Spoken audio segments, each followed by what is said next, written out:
여러분, 스마트폰을 한번 떠올려 보시면 어떨까요? 아침에 100% 충전해서 나갔는데 퇴근길에 벌써 20%입니다. 전기차도 마찬가지예요. 한 번 충전에 500km.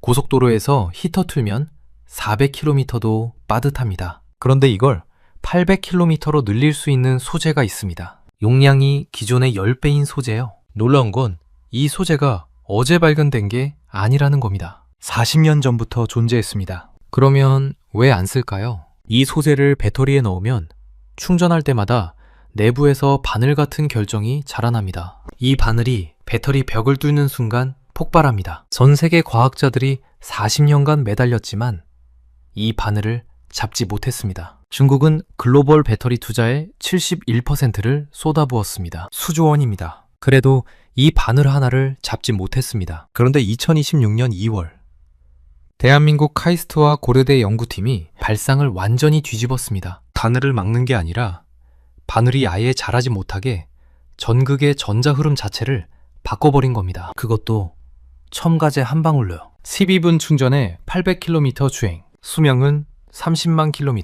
중국이 돈으로 풀지 못한 문제를 한국이 과학으로 풀어버렸습니다. 도대체 어떻게 이런 일이 가능했던 걸까요? 오늘 영상에서는 세 가지를 파헤쳐 보겠습니다. 첫째, 40년간 아무도 쓰지 못한 최강 소재, 리튬 금속의 비밀. 둘째, 한국 연구팀이 찾아낸 역발상의 해법. 셋째, 이 기술이 전기차를 넘어 하늘을 나는 택시 시대까지 여는 이유. 이 영상을 끝까지 보시면 대한민국 배터리 기술이 왜 전 세계를 뒤흔들고 있는지 완전히 새롭게 보게 될 겁니다. 그럼 바로 시작하겠습니다. 구독과 좋아요 부탁드려요. 이야기를 제대로 이해하려면 먼저 배터리가 어떻게 작동하는지부터 알아야 합니다. 여러분이 지금 쓰고 있는 스마트폰, 노트북, 전기차, 이 모든 것에 들어가는 배터리를 리튬 이온 배터리라고 부릅니다. 1991년 일본 소니가 처음 상용화한 이후로 무려 35년 동안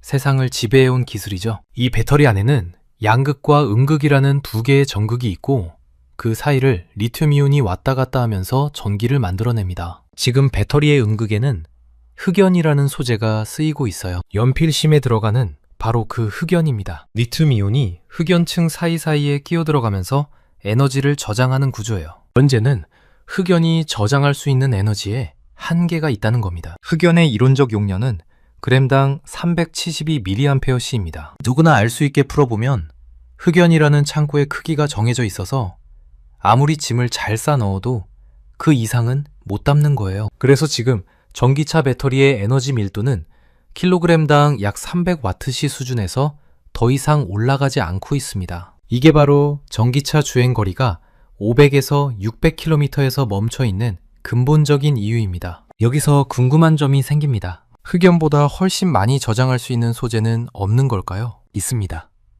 바로 리튬 금속입니다. 리튬 금속의 이론적 용량은 그램당 3860mAh, 흑연의 정확히 10배가 넘습니다. 이걸 배터리 음극에 넣으면 에너지 밀도가 킬로그램당 500W시를 훌쩍 넘길 수 있어요. 주행거리로 환산하면 한 번 충전에 800km 이상, 서울에서 부산을 왕복하고도 남는 거리입니다. 그런데 여기서 진짜 소름 돋는 반전이 있습니다. 이 리튬 금속이라는 소재, 1980년대부터 이미 알려져 있었어요. 과학자들은 40년 전부터 이게 최강의 음극 소재라는 걸 알고 있었습니다. 그러면 왜 40년이나 지났는데 아무도 못 썼을까요? 답은 배터리 내부에서 자라나는 바늘에 있습니다. 배터리를 충전하면 리튬 이온이 음극 쪽으로 이동해서 쌓이게 됩니다. 흑연 음극에서는 이온이 층 사이에 차곡차곡 끼어 들어가기 때문에 문제가 없어요. 하지만 리튬 금속 음극은 다릅니다. 이온이 금속 표면 위에 직접 쌓이거든요.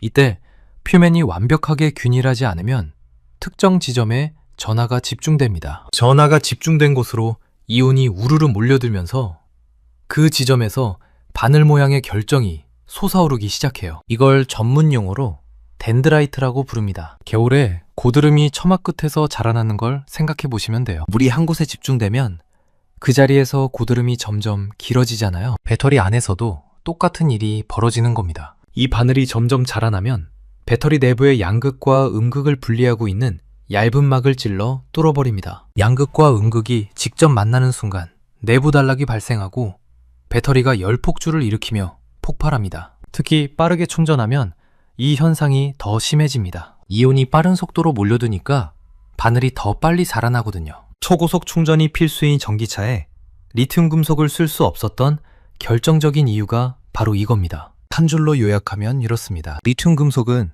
배터리 세계의 슈퍼히어로인데 변신하면 폭발하는 저주에 걸려 있었던 셈이죠. 그래서 전 세계 과학자들이 40년간 이 바늘을 잡기 위해 온갖 방법을 동원했습니다. 가장 많이 시도한 방법은 리튬 금속 표면에 보호막을 씌우는 거였어요. 리튬이 전해액과 직접 만나지 못하게 물리적인 벽을 세우자는 발상이죠. 또 다른 시도는 전해액 자체의 성분을 바꿔보는 것이었습니다. 리튬과 덜 반응하는 전해액을 만들면 바늘이 덜 자라지 않을까 기대한 거예요. 하지만 여기에 치명적인 함정이 있었습니다. 리튬 금속은 충전과 방전을 반복하면 부피가 300% 이상 변합니다. 아무리 단단한 보호막을 씌워도 이 엄청난 부피 변화를 견디지 못하고 금이 가고 갈라져 버려요. 보호막이 깨지면 다시 바늘이 자라나고 배터리는 또 위험해집니다. 40년간 이 악순환에서 벗어나지 못한 겁니다. 이제부터가 진짜 본 게임입니다. 이 40년 묵은 저주를 한국 연구팀이 어떻게 풀어냈는지 들어가 보겠습니다. 2026년 2월 24일 카이스트 생명화학공학과 최남순 교수, 신소재공학과 홍승범 교수, 그리고 고려대학교 곽상규 교수, 이 세 팀이 공동으로 발표한 논문 하나가 전 세계 배터리 업계를 뒤흔들었습니다. 이들의 접근 방식은 기존과 완전히 달랐습니다. 40년간 모든 연구자들이 바늘을 막자에 집중했다면 이 팀은 질문 자체를 바꿨어요. 바늘이 자라나지 못하게 전극 표면의 전자 흐름 자체를 재설계하면 어떨까? 이게 핵심입니다. 바늘을 물리적으로 막는 게 아니라 바늘이 태어날 수 없는 환경을 만들어버리자는 거예요. 연구팀이 찾아낸 열쇠는 티오펜이라는 물질이었습니다. 이 물질을 전해액에 아주 소량 첨가하면 리튬 금속 표면에 특별한 보호층이 형성됩니다. 이 보호층이 기존 보호막과 결정적으로 다른 점이 있습니다. 기존 보호막은 한 번 씌우면 그대로 굳어버리는 고정된 벽이었어요. 부피가 변하면 깨질 수밖에 없는 구조였죠. 하지만 티오펜으로 만들어진 보호층은 살아있는 보호층입니다. 리튬이온이 이동하면 그에 맞춰 실시간으로 전자의 분포를 바꿔줍니다. 여러분, 가변차로 아시죠? 출퇴근 시간에 차가 많이 몰리는 방향으로 차선을 더 열어주는 그 도로요.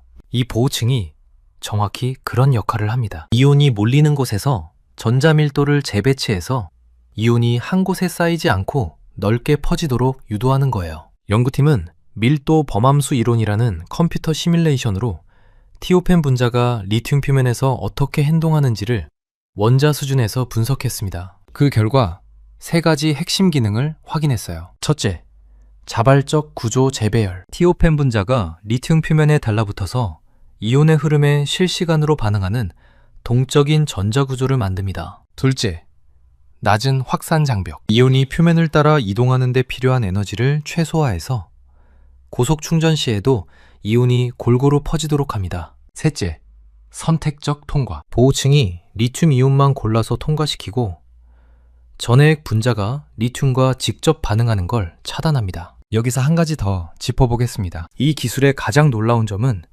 말로만 된 이론이 아니라 눈으로 직접 확인했다는 겁니다. 연구팀은 실시간 원자간력 현미경이라는 장비를 사용했어요. 나노미터.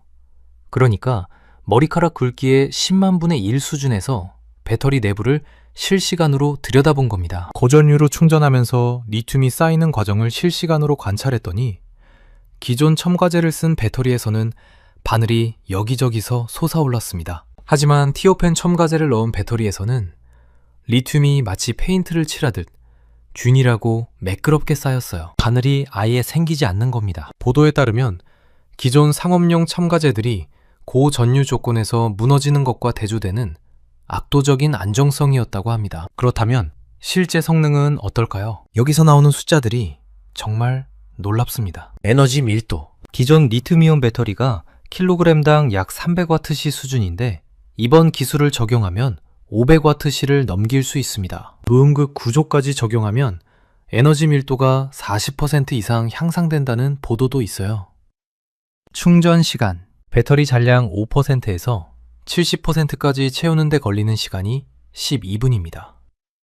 기존 배터리가 30분에서 1시간 이상 걸리던 것과 비교하면 절반 이하로 줄어든 거예요. 커피 한 잔 마시는 사이에 전기차 충전이 끝나는 겁니다. 수명. 기존 전기차 배터리의 누적 주행 수명이 약 20만 킬로미터인데 이번 기술은 30만 킬로미터 이상을 달성했습니다. 300회 사이클 이후에도 용량 유지율이 높게 유지되고 있다는 보도입니다. 일회 충전 주행거리 800km 이상, 서울에서 부산까지 약 400km니까 왕복하고도 충전소에 들를 필요가 없는 거리입니다. 여기까지의 내용을 정리하면 이렇습니다. 더 많이 담고, 더 빨리 충전하고, 더 오래 가고, 더 안전하다. 기존 배터리의 모든 약점을 한꺼번에 뒤집어 버린 겁니다. 그런데 이게 다가 아닙니다. 이 기술이 진짜 무서운 건 범용성입니다. 보통 새로운 배터리 기술이 나오면 특정 양극재와만 궁합이 맞아서 활용 범위가 제한되는 경우가 많거든요. 하지만 이번 티오펜 첨가제 기술은 리튬 인산철, 리튬 코발트 산화물, 하이니켈 등 현재 시장에서 쓰이는 거의 모든 양극재와 호환이 됩니다. 이게 무슨 뜻일까요? 기존 배터리 공장의 생산 라인을 통째로 갈아엎을 필요가 없다는 겁니다. 전해액에 첨가제만 넣으면 되니까요. 보도에 따르면 기존 배터리 생산 공정에 즉각적으로 도입할 수 있는 높은 범용성을 확보했다고 합니다. 하지만 여러분, 한국 연구진이 이것만 한 게 아닙니다. 사실 이 기술은 더 큰 그림의 한 조각이에요. 시계를 잠시 2026년 1월로 돌려보겠습니다. 카이스트와 고려대에 공동 연구 발표가 있기 한 달 전이에요. 2026년 1월 4일 카이스트의 이진호 교수와 임성갑 교수팀이 또 다른 폭탄을 터뜨렸습니다. 음극재를 아예 넣지 않는 무음극, 리튬 금속 전지의 수명을 획기적으로 늘리는데 성공한 겁니다. 무음극이라는 말이 좀 어렵게 들릴 수 있는데요. 기존 배터리는 양극과 음극 두 개의 전극이 있잖아요. 무음극 배터리는 말 그대로 음극 소재를 아예 빼버린 겁니다. 음극 소재가 없으면 그 공간만큼 배터리가 가벼워지고 에너지 밀도가 올라갑니다. 대신 충전할 때 리튬이 구리 집 전체 위에 직접 쌓이는 방식이라 전해액 소모가 빠르고 수명이 짧다는 치명적인 약점이 있었어요. 연구팀은 이 문제를 해결하기 위해 구리 표면에 머리카락 굵기의 수백 분의 1 두께인 초박막 고분자층을 입혔습니다. 보도에 따르면 게시제를 이용한 화학기상증착법이라는 공정을 썼는데 이 공정이 기존 롤트롤 생산 방식에 바로 적용 가능하다는 게 핵심입니다. 공장 설비를 새로 지을 필요 없이 기존 라인에서 바로 만들 수 있으니까 제조 원가를 획기적으로 낮출 수 있는 거죠. 그리고 불과 3일 뒤인 1월 7일, 이번에는 전고체 배터리 분야에서 또 한 건이 터집니다. 서동화 교수팀이 고체 전해질 내부에서 리튬이온이 이동하는 속도를 결정짓는 원리를 규명한 겁니다. 전고체 배터리는 액체 전해질 대신 고체 전해질을 쓰는 배터리예요. 액체가 없으니까 누출 위험도 없고 화재 위험도 거의 없습니다. 꿈의 배터리라고 불리는 이유죠. 하지만 고체 안에서는 이온이 액체만큼 빠르게 이동하지 못해요. 이게 전고체 배터리의 가장 큰 걸림돌이었습니다. 서 교수팀은 저가의 지르코늄 기반 고체 전해질에 산소나 황 같은 원소를 도입해서 내부 결정 구조를 비틀었습니다. 이를 통해 이온이 지나가는 통로를 넓히는 데 성공했어요. 보도에 따르면 이 기술로 고체 전해질의 이온 전도도를 기존 대비 2배에서 4배 이상 높였다고 합니다. 값비싼 소재 없이도 실온에서 작동하는 전고체 배터리의 가능성을 연 거예요. 감이 오시나요? 2026년 1월에서 2월 사이 불과 2달 만에 한국 연구진이 리튬 금속 배터리, 무음극 배터리, 전고체 배터리, 4세대 배터리의 핵심 퍼즐 3조각을 동시에 맞춰버린 겁니다. 여기서 잠깐 시선을 돌려보겠습니다. 이 기술이 왜 중요한지를 제대로 이해하려면 지금 전 세계 배터리 시장에서 벌어지고 있는 전쟁을 알아야 합니다. 2025년에서 2026년 사이 중국은 전 세계 배터리 제조 투자의 71%를 차지했습니다. CATL, BYD, 감펑리튬 같은 중국 기업들이 수조 원의 자금을 쏟아부으며 배터리 공장을 짓고 있어요. 중국의 전략은 명확합니다. 압도적인 생산 능력으로 시장을 장악하고 가격 경쟁력으로 경쟁자를 밀어내는 겁니다. 실제로 중국 기업들은 2026년 내에 차세대 배터리를 양산하겠다는 야심찬 계획을 세웠습니다. 그런데 여러분, 이게 말이 됩니까? 투자의 71%를 주도한 중국이 리튬 금속 배터리의 핵심 난제를 풀지 못했어요. 수조 원을 쏟아부었는데 바늘 하나를 잡지 못한 겁니다. 왜 그럴까요? 중국 기업들은 주로 소재 배합이나 대규모 제조 공정 효율화에 집중했습니다. 공장을 더 크게 짓고 생산 속도를 더 빠르게 올리고 단가를 더 낮추는데 모든 역량을 쏟은 거예요. 하지만 배터리가 작동하는 가장 근본적인 지점, 전극 표면에서 이온이 어떻게 이동하고 전자가 어떻게 흐르는지에 대한 기초 물리화학적 연구는 상대적으로 소홀했습니다. 한국은 정반대였습니다. 배터리 작동의 핵심인 계면에서의 전자 구조를 설계하는 데 집중했어요. 원자 수준에서 전자의 흐름을 제어하는 기초과학의 승부를 건 겁니다. 이건 돈으로 살 수 없는 영역이에요. 수조 원을 투자해도 기초과학 역량이 없으면 절대 도달할 수 없는 곳입니다. 이걸 한 줄로 요약하면 이렇습니다. 중국이 배터리 공장의 크기를 키우는 동안 한국은 배터리의 심장을 설계하고 있었다. 이것이 바로 기술 초격차입니다. 2026년 하반기부터 시작돼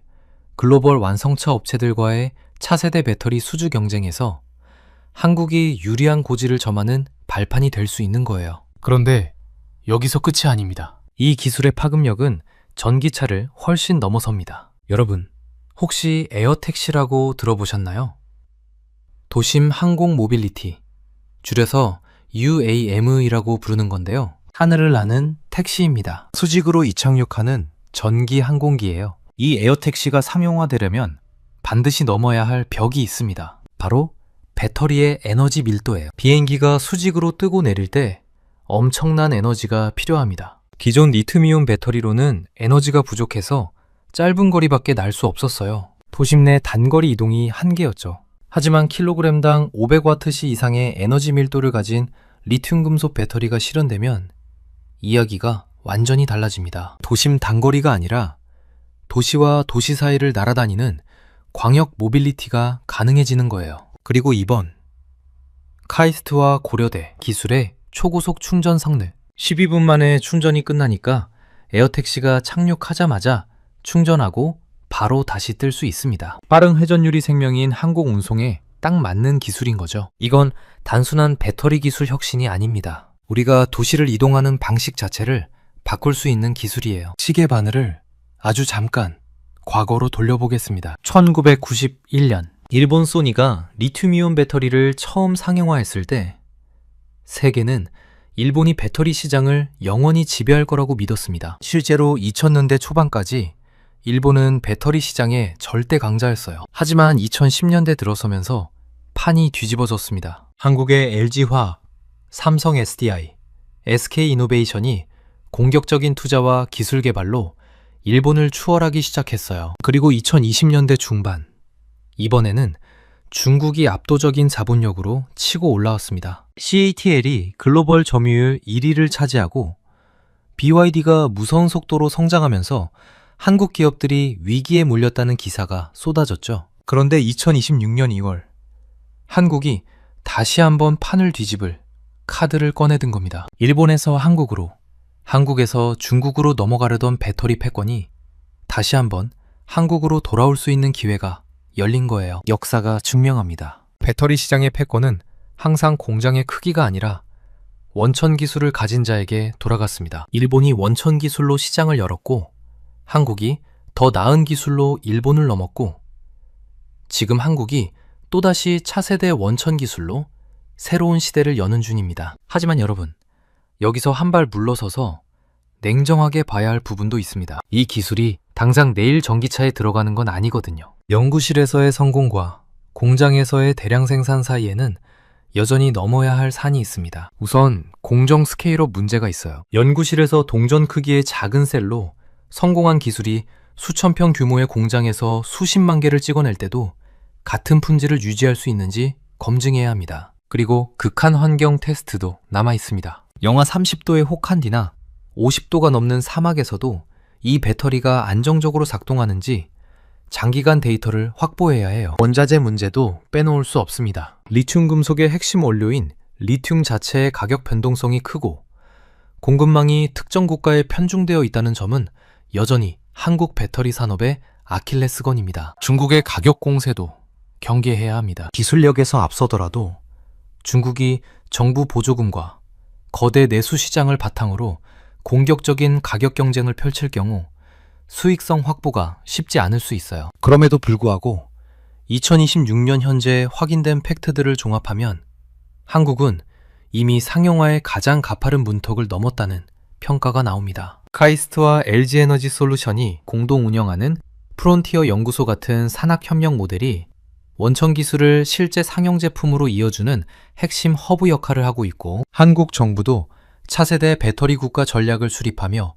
연구개발 세액 공제와 인프라 지원을 강화하고 있습니다. 지금까지의 내용을 한눈에 정리해 보겠습니다. 핵심은 이겁니다. 리튬 금속은 기존 배터리 소재의 10배 용량을 가진 최강의 음극 소재입니다. 하지만 충전할 때마다 내부에서 바늘 같은 덴드라이트가 자라나 폭발을 일으키는 치명적인 결함 때문에 40년간 상용화가 불가능했습니다. 전 세계 과학자들은 이 바늘을 막기 위해 보호막을 씌우거나 전해액 성분을 바꾸는 데 집중했지만 리튬 금속의 300% 이상 두피 변화를 이기지 못하고 실패를 거듭했습니다. 2026년 2월 카이스트와 고려대 연구팀은 완전히 다른 접근 방식을 선택했습니다. 바늘을 막는 게 아니라 바늘이 태어나지 못하는 환경을 만든 겁니다. 티오펜 첨가제가 리튬 금속 표면의 전자 흐름을 실시간으로 재배치해서 이온이 한 곳에 몰리지 않고 골고루 퍼지게 만들었어요. 결과는 놀라웠습니다. 12분 충전, 800km 주행, 30만 km 수명, 그리고 기존 공장 라인에 바로 적용 가능한 범용성까지 확보했습니다. 같은 시기에 무음급 배터리 기술과 전고체 배터리 이온 전도도 혁신까지 동시에 발표되면서 한국은 차세대 배터리의 모든 퍼즐 조각을 맞춰가고 있습니다. 중국이 글로벌 배터리 투자의 71%를 쏟아부으며 물량 공세를 펼치고 있지만 한국은 돈으로 살 수 없는 기초과학 역량으로 기술 초격차를 만들어냈습니다. 물론 연구실 성공에서 양산까지는 여전히 넘어야 할 과제들이 있습니다. 공정 스케일업, 극한 환경 테스트, 원자재 공급망 안정화. 앞으로 1에서 2년이 이 기술을 도로 위에 올리기 위한 신뢰성 검증의 시간이 될 겁니다. 여러분, 40년간 풀리지 않던 난제가 결국 더 크고 비싼 장비가 아니라 문제를 바라보는 관점의 전환으로 풀렸습니다. 배터리 기술에 관심이 있으시다면 앞으로 주목해야 할 포인트가 있어요. 첫째, 카이스트와 LG에너지솔루션 프론티어 연구소의 후속 연구 결과를 지켜보시면 좋겠습니다. 이 연구소가 원천 기술의 상용화 속도를 결정짓는 핵심 허브 역할을 하고 있거든요. 둘째, 전고체 배터리와 리튬 금속 배터리의 융합 움직임도 눈여겨보시면 도움이 될 겁니다. 고체 전해질에 리튬 금속 음극을 결합하면 화재 위험 제로에 800km 이상 주행이라는 궁극적인 배터리가 탄생할 수 있어요. 셋째, 한국 배터리 기업들의 차세대 배터리 수주 소식을 체크해 보시는 걸 추천드립니다. 2026년 하반기부터 글로벌 완성차 업체들과의 차세대 배터리 수주 경쟁이 본격화될 것으로 예상됩니다. 12분 충전으로 800km를 달리고 수십만 킬로미터를 충방전에도 안전한 배터리. 이건 이제 꿈이 아니라 우리 앞에 성큼 다가온 현실입니다. 대한민국이 만들어가고 있는 이 현실이 앞으로 어떻게 펼쳐질지 정말 기대가 됩니다. 여러분은 차세대 배터리 기술에 대해 어떻게 생각하시나요?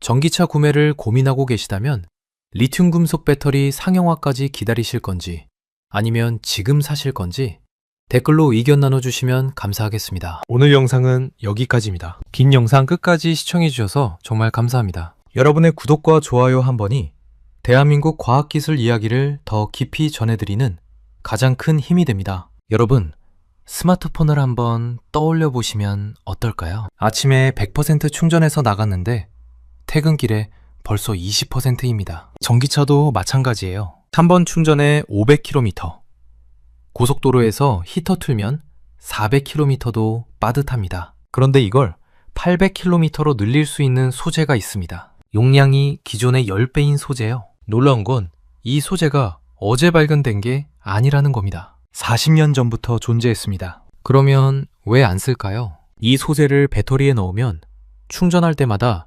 내부에서 바늘 같은 결정이 자라납니다. 이 바늘이 배터리 벽을 뚫는 순간 폭발합니다. 전 세계 과학자들이 40년간 매달렸지만 이 바늘을 잡지 못했습니다. 중국은 글로벌 배터리 투자의 71%를 쏟아부었습니다. 수조 원입니다. 그래도 이 바늘 하나를 잡지 못했습니다. 그런데 2026년 2월 대한민국 카이스트와 고려대 연구팀이 발상을 완전히 뒤집었습니다. 바늘을 막는 게 아니라 바늘이 아예 자라지 못하게 전극의 전자 흐름 자체를 바꿔버린 겁니다. 그것도 첨가제 한 방울로요. 12분 충전에 800km 주행, 수명은 30만 km.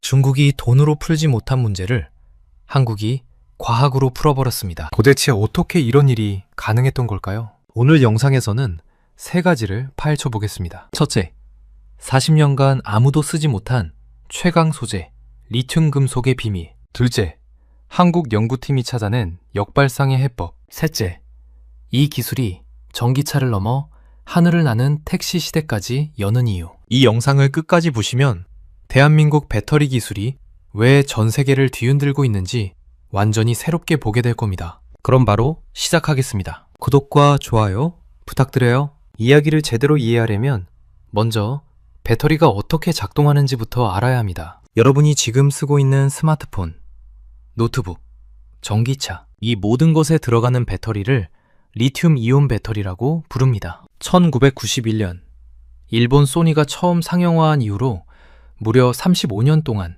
세상을 지배해온 기술이죠. 이 배터리 안에는 양극과 음극이라는 두 개의 전극이 있고 그 사이를 리튬 이온이 왔다 갔다 하면서 전기를 만들어냅니다. 지금 배터리의 음극에는 흑연이라는 소재가 쓰이고 있어요. 연필심에 들어가는 바로 그 흑연입니다. 리튬 이온이 흑연층 사이사이에 끼어 들어가면서 에너지를 저장하는 구조예요. 문제는 흑연이 저장할 수 있는 에너지에 한계가 있다는 겁니다. 흑연의 이론적 용량은 그램당 372mAh입니다. 누구나 알 수 있게 풀어보면 흑연이라는 창고의 크기가 정해져 있어서 아무리 짐을 잘 싸 넣어도 그 이상은 못 담는 거예요. 그래서 지금 전기차 배터리의 에너지 밀도는 킬로그램당 약 300와트시 수준에서 더 이상 올라가지 않고 있습니다. 이게 바로 전기차 주행거리가 500에서 600km에서 멈춰 있는 근본적인 이유입니다. 여기서 궁금한 점이 생깁니다. 흑연보다 훨씬 많이 저장할 수 있는 소재는 없는 걸까요? 있습니다.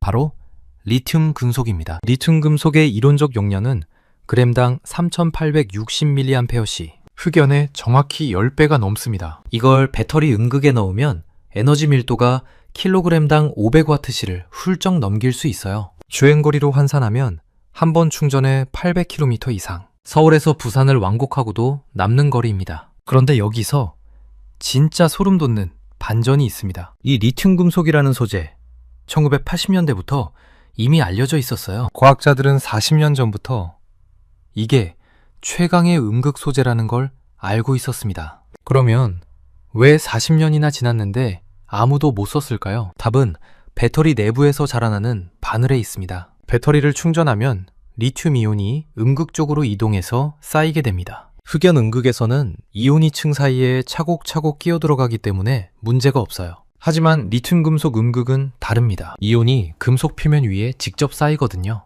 이때 표면이 완벽하게 균일하지 않으면 특정 지점에 전하가 집중됩니다. 전하가 집중된 곳으로 이온이 우르르 몰려들면서 그 지점에서 바늘 모양의 결정이 솟아오르기 시작해요. 이걸 전문 용어로 덴드라이트라고 부릅니다. 겨울에 고드름이 처마 끝에서 자라나는 걸 생각해 보시면 돼요. 물이 한 곳에 집중되면 그 자리에서 고드름이 점점 길어지잖아요. 배터리 안에서도 똑같은 일이 벌어지는 겁니다. 이 바늘이 점점 자라나면 배터리 내부의 양극과 음극을 분리하고 있는 얇은 막을 찔러 뚫어버립니다. 양극과 음극이 직접 만나는 순간 내부 단락이 발생하고 배터리가 열폭주를 일으키며 폭발합니다. 특히 빠르게 충전하면 이 현상이 더 심해집니다. 이온이 빠른 속도로 몰려드니까 바늘이 더 빨리 자라나거든요. 초고속 충전이 필수인 전기차에 리튬 금속을 쓸 수 없었던 결정적인 이유가 바로 이겁니다. 한 줄로 요약하면 이렇습니다. 리튬 금속은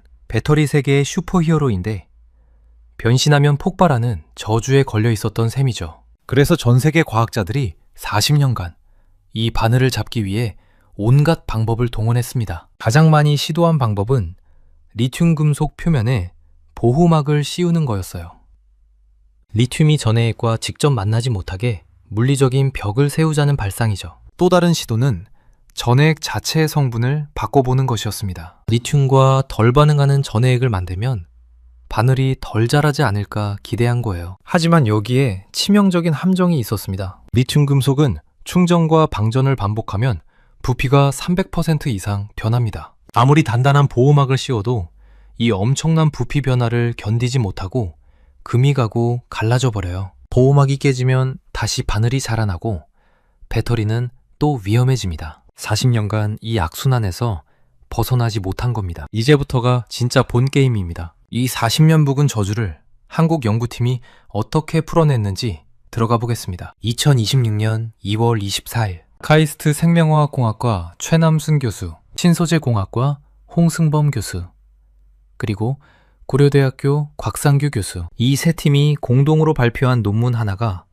전 세계 배터리 업계를 뒤흔들었습니다. 이들의 접근 방식은 기존과 완전히 달랐습니다. 40년간 모든 연구자들이 바늘을 막자에 집중했다면 이 팀은 질문 자체를 바꿨어요. 바늘이 자라나지 못하게 전극 표면의 전자 흐름 자체를 재설계하면 어떨까? 이게 핵심입니다. 바늘을 물리적으로 막는 게 아니라 바늘이 태어날 수 없는 환경을 만들어버리자는 거예요. 연구팀이 찾아낸 열쇠는 티오펜이라는 물질이었습니다. 이 물질을 전해액에 아주 소량 첨가하면 리튬 금속 표면에 특별한 보호층이 형성됩니다. 이 보호층이 기존 보호막과 결정적으로 다른 점이 있습니다. 기존 보호막은 한 번 씌우면 그대로 굳어버리는 고정된 벽이었어요. 부피가 변하면 깨질 수밖에 없는 구조였죠. 하지만 티오펜으로 만들어진 보호층은 살아있는 보호층입니다. 리튬이온이 이동하면 그에 맞춰 실시간으로 전자의 분포를 바꿔줍니다. 여러분, 가변차로 아시죠? 출퇴근 시간에 차가 많이 몰리는 방향으로 차선을 더 열어주는 그 도로요. 이 보호층이 정확히 그런 역할을 합니다. 이온이 몰리는 곳에서 전자 밀도를 재배치해서 이온이 한 곳에 쌓이지 않고 넓게 퍼지도록 유도하는 거예요. 연구팀은 밀도 범함수 이론이라는 컴퓨터 시뮬레이션으로 티오펜 분자가 리튬 표면에서 어떻게 행동하는지를 원자 수준에서 분석했습니다. 그 결과 세 가지 핵심 기능을 확인했어요. 첫째, 자발적 구조 재배열. 티오펜 분자가 리튬 표면에 달라붙어서 이온의 흐름에 실시간으로 반응하는 동적인 전자 구조를 만듭니다. 둘째, 낮은 확산 장벽. 이온이 표면을 따라 이동하는 데 필요한 에너지를 최소화해서 고속 충전 시에도 이온이 골고루 퍼지도록 합니다. 셋째, 선택적 통과. 보호층이 리튬 이온만 골라서 통과시키고 전해액 분자가 리튬과 직접 반응하는 걸 차단합니다. 여기서 한 가지 더 짚어보겠습니다. 이 기술의 가장 놀라운 점은 말로만 된 이론이 아니라 눈으로 직접 확인했다는 겁니다. 연구팀은 실시간 원자간력 현미경이라는 장비를 사용했어요. 나노미터. 그러니까 머리카락 굵기의 10만 분의 1 수준에서 배터리 내부를 실시간으로 들여다본 겁니다. 고전류로 충전하면서 리튬이 쌓이는 과정을 실시간으로 관찰했더니 기존 첨가제를 쓴 배터리에서는 바늘이 여기저기서 솟아올랐습니다. 하지만 티오펜 첨가제를 넣은 배터리에서는 리튬이 마치 페인트를 칠하듯 균일하고 매끄럽게 쌓였어요. 바늘이 아예 생기지 않는 겁니다. 보도에 따르면 기존 상업용 첨가제들이 고전류 조건에서 무너지는 것과 대조되는 압도적인 안정성이었다고 합니다. 그렇다면 실제 성능은 어떨까요? 여기서 나오는 숫자들이 정말 놀랍습니다. 에너지 밀도. 기존 리튬이온 배터리가 킬로그램당 약 300W시 수준인데 이번 기술을 적용하면 500W시를 넘길 수 있습니다. 무음극 구조까지 적용하면 에너지 밀도가 40% 이상 향상된다는 보도도 있어요. 충전 시간. 배터리 잔량 5%에서 70%까지 채우는 데 걸리는 시간이 12분입니다. 기존 배터리가 30분에서 1시간 이상 걸리던 것과 비교하면 절반 이하로 줄어든 거예요. 커피 한 잔 마시는 사이에 전기차 충전이 끝나는 겁니다. 수명. 기존 전기차 배터리의 누적 주행 수명이 약 20만 킬로미터인데 이번 기술은 30만 킬로미터 이상을 달성했습니다. 300회 사이클 이후에도 용량 유지율이 높게 유지되고 있다는 보도입니다. 일회 충전 주행거리 800km 이상, 서울에서 부산까지 약 400km니까 왕복하고도 충전소에 들를 필요가 없는 거리입니다. 여기까지의 내용을 정리하면 이렇습니다. 더 많이 담고, 더 빨리 충전하고, 더 오래 가고, 더 안전하다. 기존 배터리의 모든 약점을 한꺼번에 뒤집어 버린 겁니다. 그런데 이게 다가 아닙니다. 이 기술이 진짜 무서운 건 범용성입니다. 보통 새로운 배터리 기술이 나오면 특정 양극재와만 궁합이 맞아서 활용 범위가 제한되는 경우가 많거든요. 하지만 이번 티오펜 첨가제 기술은 리튬 인산철, 리튬 코발트 산화물, 하이니켈 등 현재 시장에서 쓰이는 거의 모든 양극재와 호환이 됩니다. 이게 무슨 뜻일까요? 기존 배터리 공장의 생산 라인을 통째로 갈아엎을 필요가 없다는 겁니다. 전해액에 첨가제만 넣으면 되니까요. 보도에 따르면 기존 배터리 생산 공정에 즉각적으로 도입할 수 있는 높은 범용성을 확보했다고 합니다. 하지만 여러분, 한국 연구진이 이것만 한 게 아닙니다. 사실 이 기술은 더 큰 그림의 한 조각이에요. 시계를 잠시 2026년 1월로 돌려보겠습니다. 카이스트와 고려대의 공동 연구 발표가 있기 한 달 전이에요. 2026년 1월 4일 카이스트의 이진호 교수와 임성갑 교수팀이 또 다른 폭탄을 터뜨렸습니다. 음극재를 아예 넣지 않는 무음극, 리튬 금속 전지의 수명을 획기적으로 늘리는데 성공한 겁니다. 무음극이라는 말이 좀 어렵게 들릴 수 있는데요. 기존 배터리는 양극과 음극, 두 개의 전극이 있잖아요. 무음극 배터리는 말 그대로 음극 소재를 아예 빼버린 겁니다. 음극 소재가 없으면 그 공간만큼 배터리가 가벼워지고 에너지 밀도가 올라갑니다. 대신 충전할 때 리튬이 구리 집전체 위에 직접 쌓이는 방식이라 전해액 소모가 빠르고 수명이 짧다는 치명적인 약점이 있었어요. 연구팀은 이 문제를 해결하기 위해 구리 표면에 머리카락 굵기의 수백 분의 1 두께인 초박막 고분자층을 입혔습니다. 보도에 따르면 게시제를 이용한 화학기상증착법이라는 공정을 썼는데 이 공정이 기존 롤트롤 생산 방식에 바로 적용 가능하다는 게 핵심입니다. 공장 설비를 새로 지을 필요 없이 기존 라인에서 바로 만들 수 있으니까 제조 원가를 획기적으로 낮출 수 있는 거죠. 그리고 불과 3일 뒤인 1월 7일, 이번에는 전고체 배터리 분야에서 또 한 건이 터집니다. 서동화 교수팀이 고체 전해질 내부에서 리튬이온이 이동하는 속도를 결정짓는 원리를 규명한 겁니다. 전고체 배터리는 액체 전해질 대신 고체 전해질을 쓰는 배터리예요. 액체가 없으니까 누출 위험도 없고 화재 위험도 거의 없습니다. 꿈의 배터리라고 불리는 이유죠. 하지만 고체 안에서는 이온이 액체만큼 빠르게 이동하지 못해요. 이게 전고체 배터리의 가장 큰 걸림돌이었습니다. 서 교수팀은 저가의 지르코늄 기반 고체 전해질에 산소나 황 같은 원소를 도입해서 내부 결정 구조를 비틀었습니다. 이를 통해 이온이 지나가는 통로를 넓히는 데 성공했어요. 보도에 따르면 이 기술로 고체 전해질의 이온 전도도를 기존 대비 2배에서 4배 이상 높였다고 합니다. 값비싼 소재 없이도 실온에서 작동하는 전고체 배터리의 가능성을 연구해요. 감이 오시나요? 2026년 1월에서 2월 사이 불과 2달 만에 한국 연구진이 리튬 금속 배터리, 무음극 배터리, 전고체 배터리, 4세대 배터리의 핵심 퍼즐 3조각을 동시에 맞춰버린 겁니다. 여기서 잠깐 시선을 돌려보겠습니다. 이 기술이 왜 중요한지를 제대로 이해하려면 지금 전 세계 배터리 시장에서 벌어지고 있는 전쟁을 알아야 합니다. 2025년에서 2026년 사이 중국은 전 세계 배터리 제조 투자의 71%를 차지했습니다. CATL, BYD, 감펑리튬 같은 중국 기업들이 수조 원의 자금을 쏟아부으며 배터리 공장을 짓고 있어요. 중국의 전략은 명확합니다. 압도적인 생산 능력으로 시장을 장악하고 가격 경쟁력으로 경쟁자를 밀어내는 겁니다. 실제로 중국 기업들은 2026년 내에 차세대 배터리를 양산하겠다는 야심찬 계획을 세웠습니다. 그런데 여러분, 이게 말이 됩니까? 투자의 71%를 주도한 중국이 리튬 금속 배터리의 핵심 난제를 풀지 못했어요. 수조원을 쏟아부었는데 바늘 하나를 잡지 못한 겁니다. 왜 그럴까요? 중국 기업들은 주로 소재 배합이나 대규모 제조 공정 효율화에 집중했습니다. 공장을 더 크게 짓고 생산 속도를 더 빠르게 올리고 단가를 더 낮추는데 모든 역량을 쏟은 거예요. 하지만 배터리가 작동하는 가장 근본적인 지점, 전극 표면에서 이온이 어떻게 이동하고 전자가 어떻게 흐르는지에 대한 기초 물리화학적 연구는 상대적으로 소홀했습니다. 한국은 정반대였습니다. 배터리 작동의 핵심인 계면에서의 전자 구조를 설계하는 데 집중했어요. 원자 수준에서 전자의 흐름을 제어하는 기초과학의 승부를 건 겁니다. 이건 돈으로 살 수 없는 영역이에요. 수조원을 투자해도 기초과학 역량이 없으면 절대 도달할 수 없는 곳입니다. 이걸 한 줄로 요약하면 이렇습니다. 중국이 배터리 공장의 크기를 키우는 동안 한국은 배터리의 심장을 설계하고 있었다. 이것이 바로 기술 초격차입니다. 2026년 하반기부터 시작돼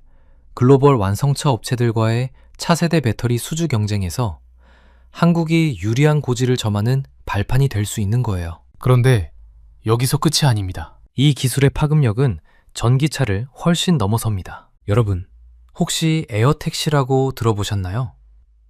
도심 항공 모빌리티, 줄여서 UAM이라고 부르는 건데요. 하늘을 나는 택시입니다. 수직으로 이착륙하는 전기 항공기예요. 이 에어택시가 상용화되려면 반드시 넘어야 할 벽이 있습니다. 바로 배터리의 에너지 밀도예요. 비행기가 수직으로 뜨고 내릴 때 엄청난 에너지가 필요합니다. 기존 리튬이온 배터리로는 에너지가 부족해서 짧은 거리밖에 날 수 없었어요. 도심 내 단거리 이동이 한계였죠. 하지만 킬로그램당 500와트시 이상의 에너지 밀도를 가진 리튬 금속 배터리가 실현되면 이야기가 완전히 달라집니다. 도심 단거리가 아니라 도시와 도시 사이를 날아다니는 광역 모빌리티가 가능해지는 거예요. 그리고 이번 카이스트와 고려대 기술의 초고속 충전 성능, 12분 만에 충전이 끝나니까 에어택시가 착륙하자마자 충전하고 바로 다시 뜰 수 있습니다. 빠른 회전율이 생명인 항공운송에 딱 맞는 기술인 거죠. 이건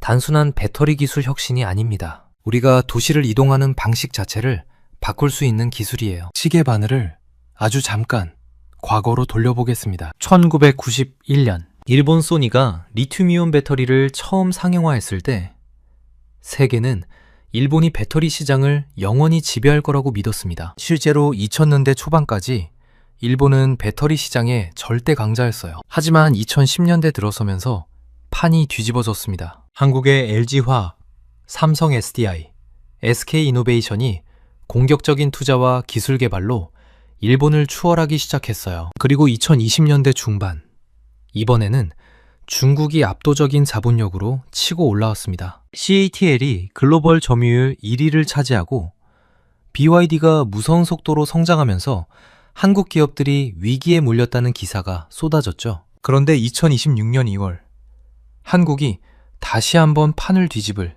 카드를 꺼내든 겁니다. 일본에서 한국으로, 한국에서 중국으로 넘어가려던 배터리 패권이 다시 한번 한국으로 돌아올 수 있는 기회가 열린 거예요. 역사가 증명합니다. 배터리 시장의 패권은 항상 공장의 크기가 아니라 원천 기술을 가진 자에게 돌아갔습니다. 일본이 원천 기술로 시장을 열었고 한국이 더 나은 기술로 일본을 넘었고 지금 한국이 또다시 차세대 원천 기술로 새로운 시대를 여는 중입니다. 하지만 여러분, 여기서 한 발 물러서서 냉정하게 봐야 할 부분도 있습니다. 이 기술이 당장 내일 전기차에 들어가는 건 아니거든요. 연구실에서의 성공과 공장에서의 대량 생산 사이에는 여전히 넘어야 할 산이 있습니다. 우선 공정 스케일업 문제가 있어요. 연구실에서 동전 크기의 작은 셀로 성공한 기술이 수천 평 규모의 공장에서 수십만 개를 찍어낼 때도 같은 품질을 유지할 수 있는지 검증해야 합니다. 그리고 극한 환경 테스트도 남아 있습니다. 영하 30도의 혹한디나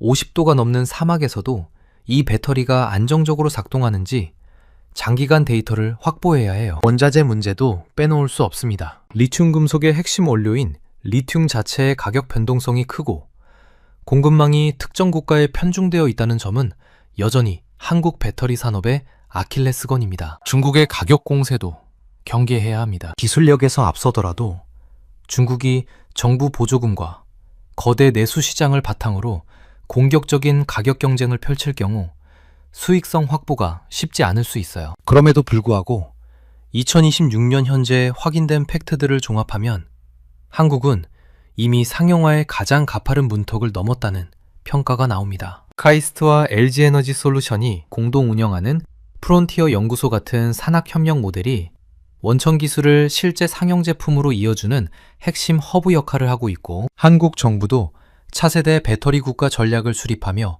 연구개발 세액 공제와 인프라 지원을 강화하고 있습니다. 지금까지의 내용을 한눈에 정리해 보겠습니다. 핵심은 이겁니다. 리튬 금속은 기존 배터리 소재의 10배 용량을 가진 최강의 음극 소재입니다. 하지만 충전할 때마다 내부에서 바늘 같은 덴드라이트가 살아나 폭발을 일으키는 치명적인 결함 때문에 40년간 상용화가 불가능했습니다. 전 세계 과학자들은 이 바늘을 막기 위해 보호막을 씌우거나 전해액 성분을 바꾸는 데 집중했지만 리튬 금속의 300% 이상 두피 변화를 이기지 못하고 실패를 거듭했습니다. 2026년 2월, 카이스트와 고려대 연구팀은 완전히 다른 접근 방식을 선택했습니다. 바늘을 막는 게 아니라 바늘이 태어나지 못하는 환경을 만든 겁니다. 티오펜 첨가제가 리튬 금속 표면의 전자 흐름을 실시간으로 재배치해서 이온이 한 곳에 몰리지 않고 골고루 퍼지게 만들었어요. 결과는 놀라웠습니다. 12분 충전, 800km 주행, 30만 km 수명, 그리고 기존 공장 라인에 바로 적용 가능한 범용성까지 확보했습니다. 같은 시기에 무음급 배터리 기술과 전고체 배터리 이온 전도도 혁신까지 동시에 발표되면서 한국은 차세대 배터리의 모든 퍼즐 조각을 맞춰가고 있습니다. 중국이 글로벌 배터리 투자의 71%를 쏟아부으며 물량 공세를 펼치고 있지만 한국은 돈으로 살 수 없는 기초과학 역량으로 기술 초격차를 만들어냈습니다. 물론 연구실 성공에서 양산까지는 여전히 넘어야 할 과제들이 있습니다. 공정 스케일업, 극한 환경 테스트, 원자재 공급망 안정화. 앞으로 1에서 2년이 이 기술을 도로 위에 올리기 위한 신뢰성 검증의 시간이 될 겁니다. 여러분, 40년간 풀리지 않던 난제가 결국 더 크고 비싼 장비가 아니라 문제를 바라보는 관점의 전환으로 풀렸습니다. 배터리 기술에 관심이 있으시다면 앞으로 주목해야 할 포인트가 있어요. 첫째, 카이스트와 LG에너지솔루션 프론티어 연구소의 후속 연구 결과를 지켜보시면 좋겠습니다. 이 연구소가